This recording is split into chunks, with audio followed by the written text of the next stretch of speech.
마태복음 11장에 보면 그렇게 돼 있죠. 천국은 침노하는 자의 몫이다. 그렇게 돼 있죠. 침노하는 것이다. 라고 돼 있는데. 제가 오전 예배 때 아마 아브라함이 오늘 지금 이 얘기 다 똑같은 얘기인데, 빛이 있으라 이제 이렇게 말씀하니까 우리는 이제 봐라, 이제 창조했다 이런 개념으로 이해를 많이 하잖아요. 만일에 그게 진리의 빛이고 생명의 빛인데 그 창조의 개념이라고 한다면, 피조물이라고 한다면 이해되시죠, 여러분? 이게 진리의 빛이고 생명의 빛인데 만약에 피조물이 되면 생명이 될 수 없죠. 여러분, 그래 안 그래요? 그래서 1장 3절에 이 빛이라고 하는 것은 존재 근원 자체가 피조물과 달라야 되겠죠. 듣고 보니까 이해되셨죠, 이제? 맞죠?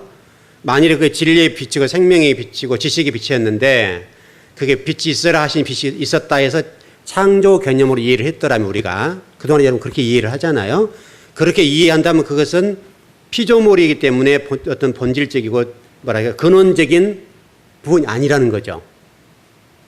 그러니까 이 창세기 1장 3절을 우리가 그동안에 이해를 할 때 이것을 피조물적인 개념으로 이해를 했단 말이에요. 물리적인 개념으로 우리 사고가 그리 됐다 이 말이죠, 여러분. 그러니까 우리가 이 성경을 이해할 때 문자화되어 있고 물리적인 관점, 천지 만물, 천지 창조를 물리적인 관점으로 이해를 하고 있다는 거예요, 우리가.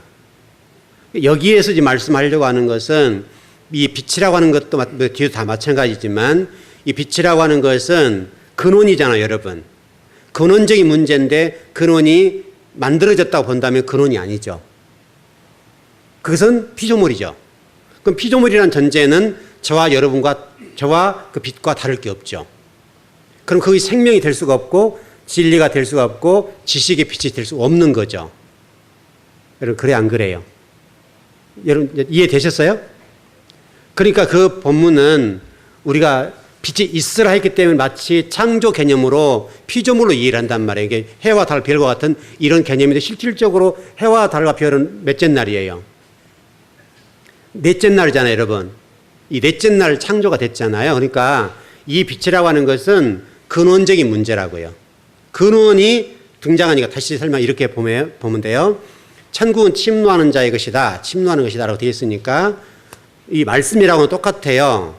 이 말씀이 이제 이렇게 보면 될 것 같아요. 제가 전번 우리 수요일 날 공부할 때 이런 공부했었어요. 섞이다와 합치다 얘기를 차이를 했어요. 기억나시나요? 섞이는 것이 뭐라고 그랬어요, 여러분? 섞이는 거, 합치는 거 차이점이 뭐예요? 합치는 거. 합치는 건 뭐예요? A와 B가 이렇게 하나 되는 거. 근데 그럼에도 불구하고 분리되어 있는 거.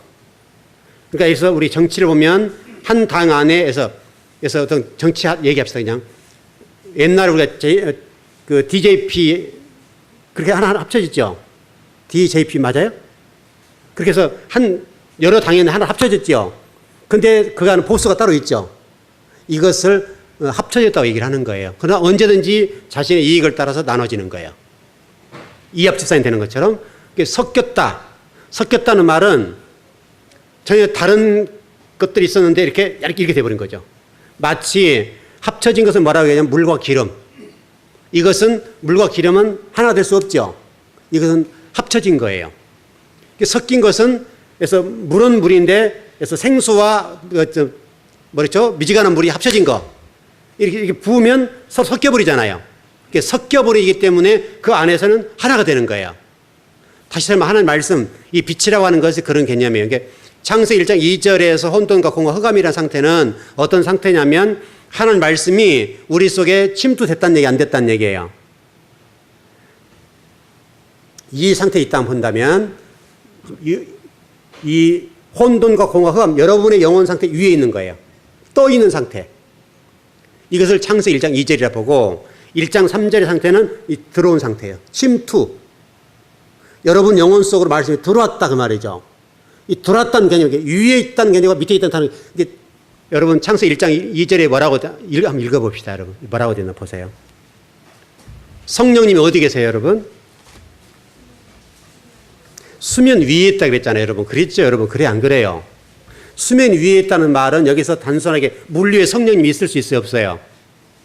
없잖아요, 여러분. 말씀을 우리가 꼭 그렇게 이해할 것이 아니라 수면 위에 성령이 계신다는 말은 물 위에 성령님 어떻게 계시냐고 이게요. 이게 근원이 아닌데 이게. 여러분 사람이 아닌데. 그렇죠? 이것은 보세요. 그 땅이 혼돈하고 고감이 흑암의 깊음 위에 있고 하나님의 영은 수면에 운행하시니라.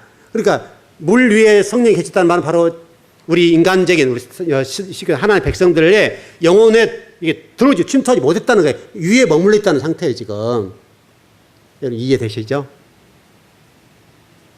그러나 창세기 1장 3절을 한번 보세요. 하나님이 이르시되 빛이 있으라 하시니 빛이 있었고 그 빛이 하나님 보시기에 좋았더라. 하나님이 빛과 어둠을 나눴다. 이렇게 돼 있죠 여러분. 나눴다는 거잖아요.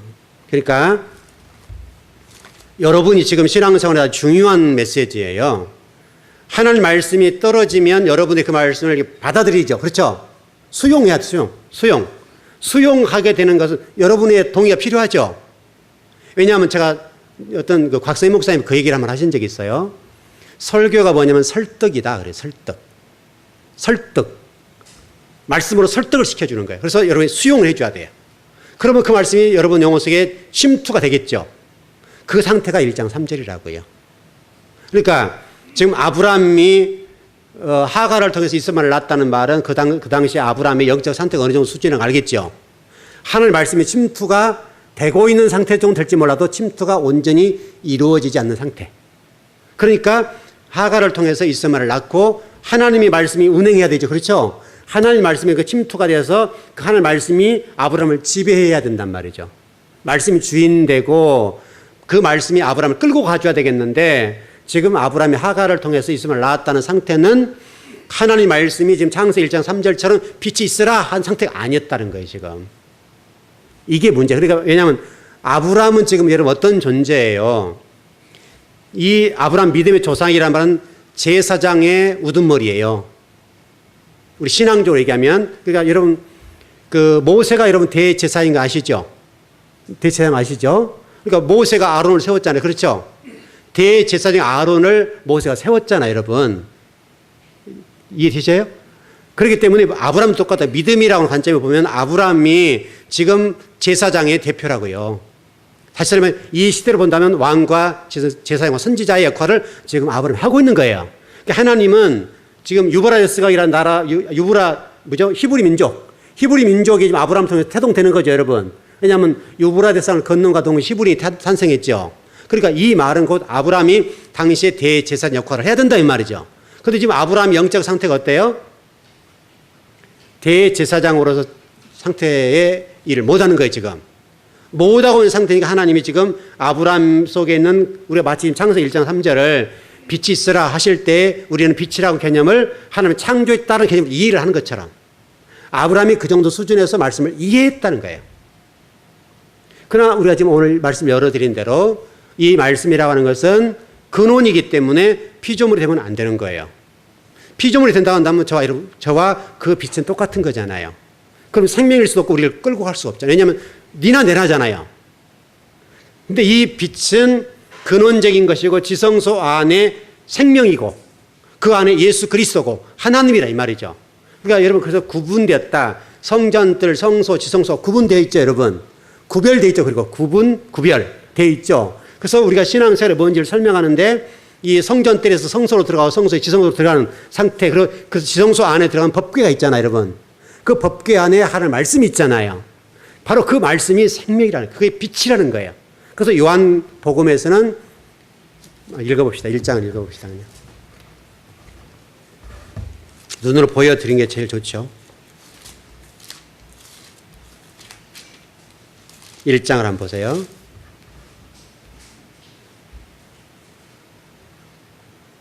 자, 1절부터 3쪽 읽어보시죠. 몇 절까지 읽냐면 5절까지. 자, 시작. 태초에 말씀이 계시니라. 이 말씀이 하나님 함께 계셨으니 이 말씀은 곧 하나님이시라. 그가 태초에 하나님 함께 계셨고 만물이 그로 말미암아 지은 바 되었으니 지은 것이 하나도 그가 없이 된 것 없느니라. 그 안에 생명이 있었으니 이 생명은 사람들의 빛이라. 빛이 어둠에 빛이 돼 어둠이 깨닫지 못하더라. 여러분 창세기 1장을 설명하고 있잖아요 지금. 그렇죠? 1장 2절, 3절을 설명하고 있잖아요, 여기서. 그러니까 보면 태초에 말씀이 계셨다라고 말씀하면서 이 말씀이 하나님이라는 거예요. 근데 그 말씀이 태초에 계셨고 하나님 함께 계셨고 만물을 그분이 지으셨다. 그분이 아니고는 지은 것이 하나도 짓지 않은 것이 없다는 말씀이고 그 안에 생명이 있었다. 이 생명은 사람들의 빛이다. 여러분 그래 안 그래요? 창세기 1장 1절, 2절, 3절을 설명하고 있잖아요. 지금 그 빛이 생명이라는 거예요. 그 빛이 사람들의 빛이에요. 여러분이 이 빛을 따라 생명이에요. 살 수가 있어요. 그렇지 않으면 여러분과 제가 죽는다고. 그러니까 빛이 어둠에 빛이 돼 어둠이 깨닫지 못했다. 여러분 정확하잖아요. 여러분 더 읽어보면 계속 그래요. 다 설명 못하겠는데 지금 나중에 공부를 하고 일하고요. 어떻든 여러분이 지금 현재 여러 가지 어려움이 있고 힘든 부분이거든. 영국에 지금 EU를 탈퇴했죠. 이런 이제 조짐들이 일어나는데 분화가 일어나고 EU가 지금 탈퇴하고 아마 또 도미노 현상이 일어나게 될 거예요. 그러면 여러 가지 이제 우리가 또 대처법이 필요한 부분들인데 세상은 그렇다고 여러분. 끊임없이 불안전하고 불확실해요. 언제 우리가 등을 돌리고 칼을 등에다 꽂을지 모르는 상황이라고요. 이런 상황이기 때문에 여러분과 제가 오직 답을 찾는 방법은 어떤 인간적인 방법이 아니라 그분에게 있다고, 그분이요. 그분이 어떻게 하느냐. 그러니까 이 역사의 운행을 지금 하나님에 의해서 이유라는 관점으로 보십시다. 그냥 영국을 왜 그럼 이유에 탈퇴하게 하셨을까? 그럼 이것을 그냥 우연한 일은 아니죠, 여러분. 하나님이 지금 이렇게 이런 내용들을 통해서 우리 설명하는 거예요. 이 세상은 불안전하다. 이 세상 완전하지 못하다. 그것을 우리에게 설명하는 거잖아요. 역사를 운행하시니까. 하나님은 성경 말씀을 통해서 역사하시고 역사를 통해서 운행하시고 자연계를 통해서 역사하시고 우주 만물의 모든 것들을 통해서 역사하시잖아요. 그러니까 하나님이 지금 역사를 주관하고 계시고 있다고 믿는다면 이런 일을 통해서 하나님 말씀하신 음성을 들을 수 있겠는데 세상은 불확실하다 이거예요. 너희들 내게로 돌아와 이렇게 얘기하신 거라 이거죠. 우리가 그거를 들을 수 있으면 여러분과 저는 복이에요. 왜냐하면 빛이 있으되 사람은 빛을 깨닫지 못했다는 거잖아요. 지금도 우리 사람들은 다른 것을 통해서 다른 어떤 방법론을 통해서 우리 인간이 행복하게 살 수 있다고 생각하는 거예요. 그 우리 생각이라고요. 그러나 여러분 지금 살아오셨던 대로 끊임없이 여러분 어떤 일을 해결하고 나면 또 일이 생겨요, 안 생겨요? 끊임없이 반복된다고요. 그러니까 이걸로는 완전할 수가 없는 거예요. 조금 사람에 따라서 편차는 있을 수 있겠습니다만은 근원적인 것은 빛이어야 돼요. 생명. 이 생명이라는 말씀 다 빛이라는 말씀이 나오는데 그 빛이 생명이고 말씀이라 이거예요. 근데 우리는 아브라함처럼 늘 하가를 통해서 이스마엘을 낳는 그런 일을 한단 말이에요. 그걸 통해서 여러분 완전하지 못하고 하나님의 어떤 선민으로서 그 역할을 못한다고요. 그러니까 히브리인이다. 여러분 저와 여러분 그리스도인이죠. 또 이스라엘 백성을 성민 또는 선민이라고 그러는데 이스라엘 백성들이 멸망한 원인 가운데 이거 있어요. 자신들은 구별된 백성이다 이거예요. 하나님이 특별히 잘 살아간다는 거예요. 여러분 생각해 보세요. 물론 지구의 배꼽은 이스라엘 예루살렘이고요. 그렇습니다만은 하나님이 왜 그들만 사랑하시겠어요? 그들은 단지 도구예요.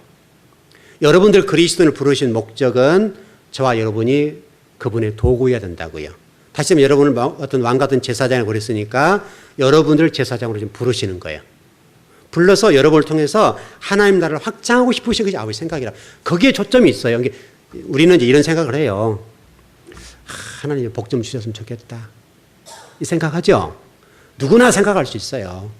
그러나 진짜 하나님은 백성들에게 여러분 당연히 자식들이 그 생각이 있죠. 여러분 그런 게 있지만은 그러나 하나님의 근원적인 생각은 그게 아니라니까요. 하나님의 나라를 어떻게 세우실까? 여기에 초점 있는 것이 어떻게 하면 하나님 백성들이 그 아버지 앞에 무릎을 꿇고 찬양하고 경배하고 영광을 드리는 삶을 살 수 있도록 할까? 여기에 초점이 있다는 거예요. 나머지 문제는 부수적인 거예요. 그런데 우리는 그 부수적인 것이 본질이 되어 있어요. 이게 우리의 문제인 게 우리 한계고 우리는 한계를 뛰어넘어야 돼요. 한계를 뛰어넘으면 간단한 거예요. 간단한 건데 실질적으로 신앙생활이 우리의 신명기 말씀도 우리가 새벽에 묵상했습니다마는 성경에 보니까 뭐라고 됐는가 하면 하나님 말씀을 순종하는 것은 어려운 것이 아니요. 그렇게 됐다고요. 진짜 어려운 게 아니에요. 굉장히 여러분 세상 속에다 여러분 사업해 보시면 어때요? 쉬워요? 어려워요? 치열하고 어려워요, 여러분. 여러분 직장 생활 안에서는 어때요? 밑에서 치고 김옥사에 계시구나. 집사님 막 치고 올라오죠? 위에서는 누르고 이제 나이는 돼가고 이게요 보통 압박이 아니라니까요, 여러분. 요즘 젊은 싱싱한 애들이 요즘 말도 안 들어요. 걔들은 과거 선후배가 있어 이렇게 어떻게 계급 사이는 아니지만 그런 비슷하게 이 선임들이 얘기하면 말을 잘 들었단 말이에요. 지금은요 선임 남아 있어도 문 닫고 가버려요. 안 그래요? 그런 시대라니까 지금은 완전 개인주의가 됐고 자기 딱 할 일 하면 뭐 선배 전혀 관심 없어요. 그만큼 세상이 변했어요. 근데 걔들이 실력이 있어요 또요. 실력에서 막 치고 올라온단 말이에요. 그러니까 막 밑에서 올라오고 위에서 치지니까요. 직장에서 얼마나 살아남기 힘든데요. 그러니까 이런 똑같다니까 지금 세상도 똑같고 사업도요. 얼마나 좀 힘든데요. 엄청난 경쟁력이 있고 또 경쟁이 심하고 그러니까 우리나라 사람들은 어느 나라에 가든지 살 수 있죠. 유대인이 그렇게 강하고 어느 곳에 가도 잘 먹고 잘 살잖아요. 근데 유대인을 이겨먹는 민족이 어디예요? 우리나라 사람이라니까요. 우리끼리는 모르지만 그만큼 우리가 치열하게 산단 말이죠. 우리가 치열하게 우리끼리 싸우기 때문에 경쟁이 심하기 때문에 이걸 수없이 겪어봤기 때문에 다른 나라가 살면 잘 사는 거예요. 우리끼리는 너무 강하니까 안 되지만 우리끼리는 너는 죽고 나는 살고 이게 돼 있기 때문에 어떤 살아남을 수 있지만 외국에 나가면요 우리나라 이게 조금 부족해도 다른 나라에서는 뛰어난 사람이라고. 이스라엘 사람들 이기면 유대인을 이기면 사람 대한민국 사람들이니까. 전번에 제가 말씀드렸지만 그 양성교사님이나 그 사모님 있잖아요. 유대인을 싸워 이겨요. 그렇지 않으면 무시하니까요. 엄청나게 무시하니까 그 사람들하고 이렇게 하다못해 자동차 같은 거 되게 접촉사고 나잖아요. 무조건 덤짝이를 막 세우는 거예요. 그러니까 사모님도 막 싸우고 얼마나 강한지 몰라요. 여기 오면 온순하게처럼 보이지만 그 나라 가면 그렇게 하면 못 사니까 그들을 능가하게 살아야 되니까 치열하단 말이죠. 그럴 수밖에 없어요. 눈빛이 반짝반짝반짝해요. 우리나라가 그렇게 강해요. 유대인을 이기는 민족은 우리나라밖에 없어요. 그렇게 경쟁력이 있다니까 우리끼리 그렇지. 그만큼 이 사회가 지금 그렇게 힘들어요. 그런 어떻든 상황 속에서 있는데 그래서 하나님은 이제 말씀해요. 여러 가지 방법이고 여러 가지 치열함도 있겠지만 너희들 내게만 붙어 있으면 돼. 내가 더 책임져 줘. 그 얘기거든요. 왜냐하면 하나님은 하나님 나라, 제사장 나라를 삼고 싶으신 것이 아버지의 목적이기 때문에 여러분을 쓰고 싶은 거예요. 여러분이 만일에 그런 관점에서 하나님께 온전하게 말씀에 침투된 말씀의 지배를 받고 살면, 여러분 침투란 말은 잊어버린 말씀 오늘은 이 한 가지만 정리하자고요. 하나님 말씀이 여러분 침투돼야 돼, 침투. 우리 마태복음 13장은 말씀이 씨앗이 뚫고 들어오잖아요. 그러니까 뚫고 들어온다는 말과 똑같은 말, 침투, 침노 똑같은 말이에요. 그러니까 창세기 1장 3절부터서 이 혼돈과 공허, 이 흑암의 상태에서 말씀의 빛이 뚫고 들어온다고, 생명의 빛이, 진리의 빛이 뚫고 들어온다고, 그것만이 살 길이라고 설명해버렸다고 지금. 다른 방법이 없는 거예요. 그러니까 여러분이 다른 거 찾지 마세요. 하나님이 하시면 돼요. 하나님 여러분 높이면 된다니까요. 하나님 여러분 세우면 돼요. 사람 붙이면 된다니까요. 그러니까 그래서 사업도 똑같아요. 하나님 여러분 사업장에 복을 주시면 돼요. 하나님 틀면 안 돼요. 그러니까 이것을 여러분 믿으십시오. 이 믿음을 가지고 여러분 살게 되면 여러분 세상 속에서 복되게 살 수가 있고요. 다만 여러분들은 열방을 향한 눈은 가지고 계셔야 돼요. 하나님이 지금 하나님의 눈은 열방에 있어요. 죽지 않은 영혼들. 예를 들어서 여러분 이제 교회에 새로운 분이 많이 모시는데 여러분 관심 두셔야 돼요. 제가 다 커버를 못해요. 그러니까 여러분들이 하다못해 식사할 때라도 따뜻한 말 한마디로 하셔야 된다고요. 우리 교회 오시기 참 잘하셨다고. 우리 교회처럼 좋은 교회가 없다고. 좋은지는 모르겠지만 어쨌든 여러분 그러셔야 된다고. 그 말 한마디가 그 영혼을 살릴 수가 있어요. 아까 우리 남자분 같은 경우도 어떤 교회에서 상처받고 지금 교회를 안 나가신 분이거든요. 그래서 택시 운전하시는데 이 담소에 매일 아침마다 이 커피를 진짜 이 아침에 일하는 양집사랑이 힘들게 해요. 와서 커피 달라가지고 뭐 커피 한 잔에 그 1,000원 받잖아요. 근데 그거 매달려야 되고 어떤 건 1시간씩 얘기를 한단 말이죠. 얼마나 힘들게 해요. 그렇게 힘들게 하신 분인데 그래서 교회 나오라고 제가 전도를 하는데 그분이 오늘 어떻게 나왔어요. 오늘요. 이제 혼자 오늘 식사하셨는데 여러분들이 그런 분들에게 말 한마디 따뜻하게, 왜냐하면 상처받은 분들이에요.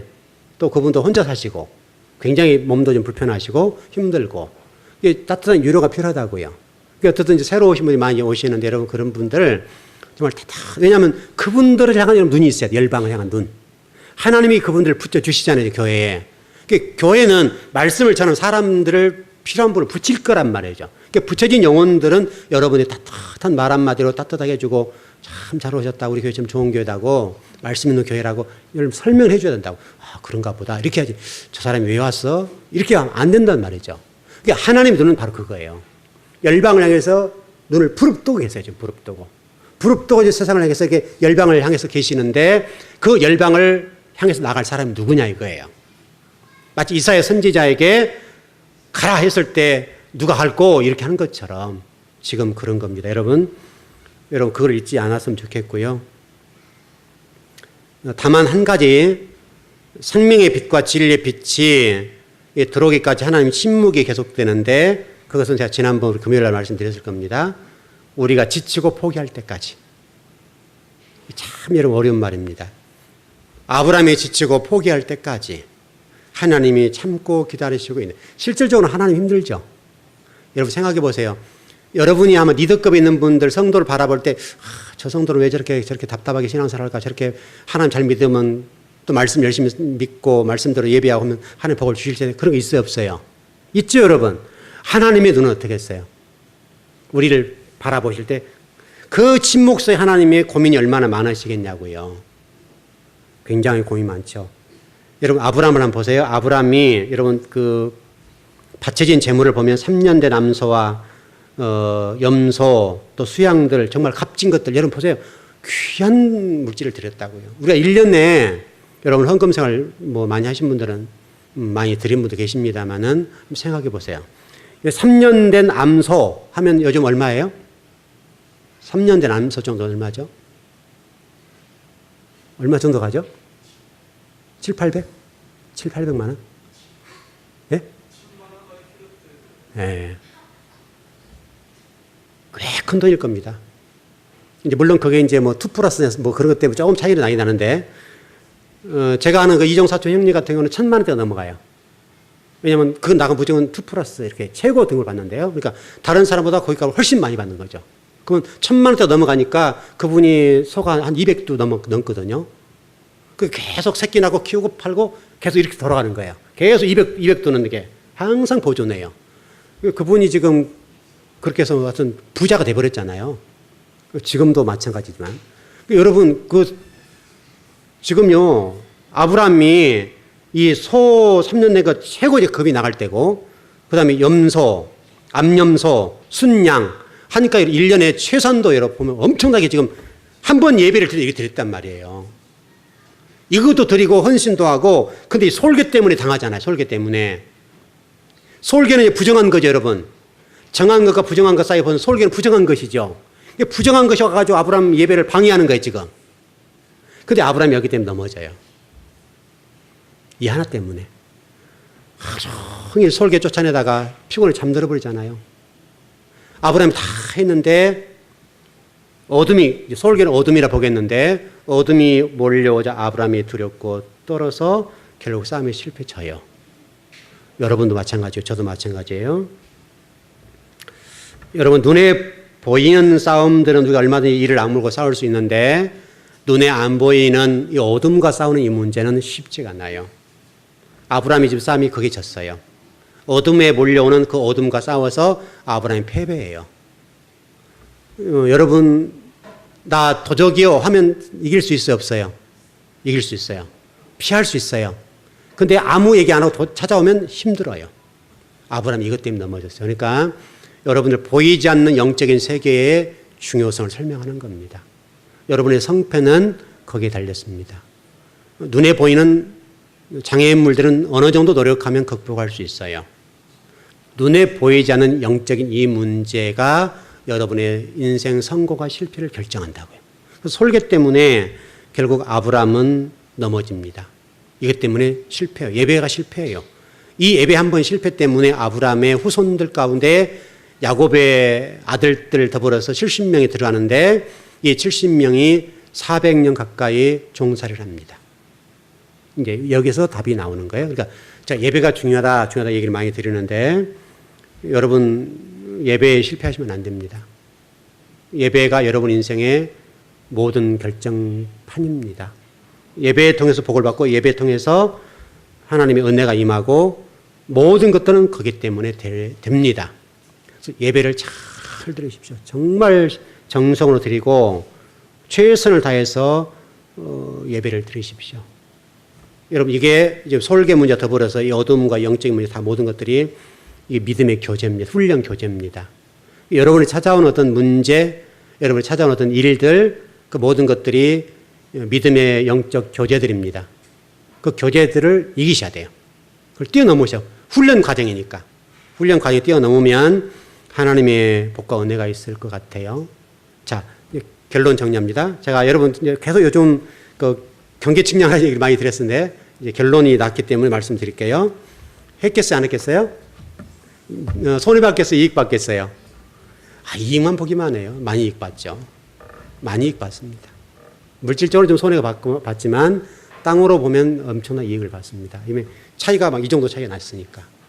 이 차이는 큰 차이죠. 여러분 이 공간이 좁은 공간에서 이 정도 차이는 큰 차이입니다. 큰 차이죠. 그래서 결론이 이렇게 나버렸어요. 그러니까 이제는 누가 주도권을 쥐었어요? 그렇죠. 그래서 그동안에 수세에서는 제가 그렇게 얘기했습니다. 이제는 주도권을 쥐셨네요. 그랬습니다.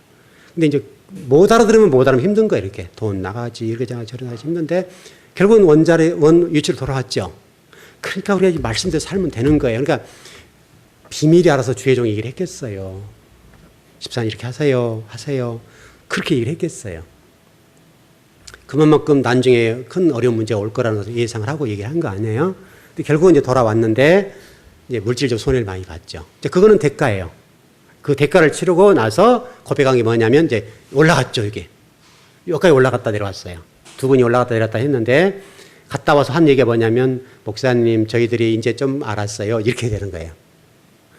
참 우리 인간이 이렇게 미련하고 손해를 봐야 깨닫고 마음고생을 해야 아는 거예요. 여러분은 그러지 마세요. 시간 낭비, 마음고생 또 그러다가 주님의 이름을 먹칠하기도 하잖아요. 또 불순종한 부분 생기잖아요.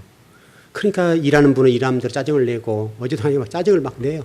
또 제가 살살 또 달래서 또 일시키고 제가 뭔 죄예요? 막 또 일 다스리 이렇게 나이도 60 넘으셨잖아요. 그분요. 집사님이. 집사님 또 그래 믿는 사람이 어떨 거예요. 좀 그것도 봐줘야죠. 또 달래야 되고. 여러분 일하는 분 알죠? 그런 일하는 분들은요. 수틀리면 일 안 하거든요. 굉장히 힘드니까 뭐 집사님들 얘기도 안 들어요. 안 들으니까 제가 얘기할 테니까 나가시라. 그래서 살살 달래가 집사님 믿는 사람들이 좀 본을 보입시다. 이렇게 달래서 일을 시키고 지금 이제 마무리가 돼 갑니다. 여러분 이게 여러분 현장 속에 일어나는 일들에게 우리의 믿음을 테스트한 거예요. 이런 복들을 누릴 때 기왕이면 여러분 하늘 말씀 따라서 가고 또 주의 종을 통해서나 믿는 사람들 또 기다란 분들이 얘기를 하면 잘 따라하면 돼요. 그럼 손해가 안 나요. 손해도 안 날 뿐만 아니라 얼마나 마음고생을 많이 합니까? 근데 저는 조금 이익을 본 것 같아요. 다른 건 하나도 이론도 이익 본 거 없는데 그 문짝 떼어내잖아요. 문짝 떼어내고 창틀 떼어내잖아요. 그것들은 제가 갖다 놓을 거예요. 쓸 데가 없으니까. 그거 새 거예요, 새 거. 그러니까 하나님이 여러 가지로 일을 하세요. 뭔 말인지 알았어요? 그러니까 하나님이 그쪽에서 이론도 못 받았으니까 그렇게 또 보상을 하신 것 같아요. 문 한 짝이 130만 원짜리예요. 여러분 그거요 문 한 번 안 열어본 거잖아요. 참 하나님 재밌으세요. 참 재밌어요. 이게요 참 그런 일 하다 보면 재밌는 일이 많아요. 그렇게 하니까 또 제가 갖다 쓸 거 아니에요. 이제 그것도 통유리도 갖다 이렇게 22mm 해놨거든요. 좋은 거 해놨어요. 그거 갖다 쓸 거고 그럴 거예요. 참 하나님 멋쟁이세요. 저를 불쌍히 여기셔가지고 여러분은 근데 그렇게 당하면 안 돼요. 아셨습니까? 그분은 많으니까 저를 주시려고 그런 것 같고 그거는 또 도움이 됩니다만은 여러분들은 그렇게 걸어가시면 안 됩니다. 결국 손해잖아요. 그것만 손해난 거 아니에요. 인건비 따져보고 재료비 따지죠. 최소한도 한 500 정도 깨져요. 그것만 해도. 큰 돈이잖아요, 여러분. 그런 돈 하나님께 드리거나 저를 줘서 얼마나 좋겠어요. 참 안타깝죠. 자, 여러분 오늘도 승리하십시오. 예, 기도하겠습니다.